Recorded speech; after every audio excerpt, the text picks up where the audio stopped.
does white supremacy exist? Is that it? In all 9 areas of activity, 24/7, everywhere on the planet? And according to what I have written, and according to the analysis that I have made, whether it's true or false, the answer is yes. In other words, first thing you look for in solving any problem is go for the truth. Even when it hurts, particularly when it hurts, go for it anyway.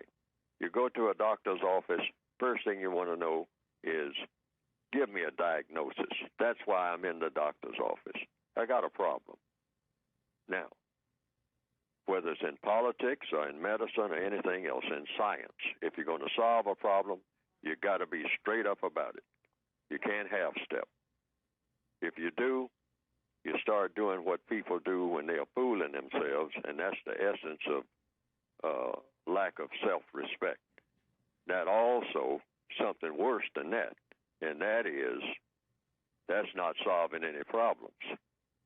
If the doctor makes a misdiagnosis, if the person has lung cancer, and the doctor wants to say, well, because I like the person, or because, I'm busy, or because of this, that, and the other, I'm just going to give the person an aspirin and send them home.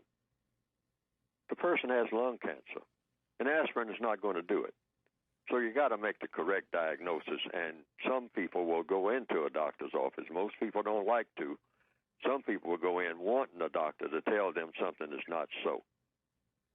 No one, in my opinion, should ever do that. I don't intend to ever do that because I know at some point some doctor is going to say, hey, there's nothing we can do. I'm going to give it to you straight dose. There's nothing we can do. You're terminal. I understand that it's there. So it's the same with the thing. You want to make the diagnosis first, correct, whether anything can be done or not. Because the first step toward curing anything is to make the correct diagnosis.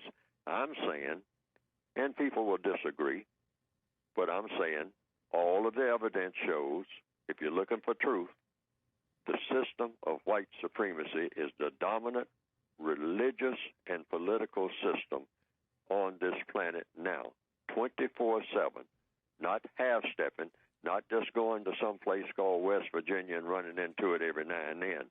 No, it's everywhere all the time in everybody, and everybody on the planet is affected by it tremendously. Not a little bit, I mean overwhelmingly, 24/7 all day long. Everybody on the planet, classified as white or non-white, is total conflict going on there. In essence, even when it appears to be tranquil on the surface, it's nothing but conflict. It's nothing but pure poison. And the racial element is there all the time, even when it doesn't appear to be there. Everybody's laughing and drinking champagne in Bermuda on some beach and black and white together and all like that. That is a complete farce because it hides the fact of the overall picture. So these little incidences of touchy-feely and all like that and kumbaya on incidents. I saw something in the paper the other day about some white people getting together with black people and all singing gospel music and all like that. These are cameo appearances. And it's not helping to solve the problem at all because we are dodging the bullet of saying, hey, we got to pull this thing up by the roots. We got to come up with a formula. That's one thing we don't have, that eradicates this thing in record time, like overnight. This dragging it out, with these piecemeal, let's all get on a hospital ship and go to different parts of Africa and give a few people a few injections and whatnot, and then take off to the next port and wave everybody goodbye and say, look forward to us coming around next year, and we will, cure a few more people of tuberculosis. Maybe we will. Or maybe we'll get tied up somewhere else.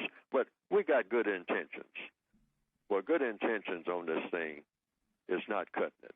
We need a all-out world priority of saying racism is the cause of the world's problems, and we got to get rid of it with the same type of zeal that we put into World War II. I mean, everybody gear up 24/7. Everything running, nonstop, 24/7. In World War II, everything got geared up. Everybody was, rationing and everything.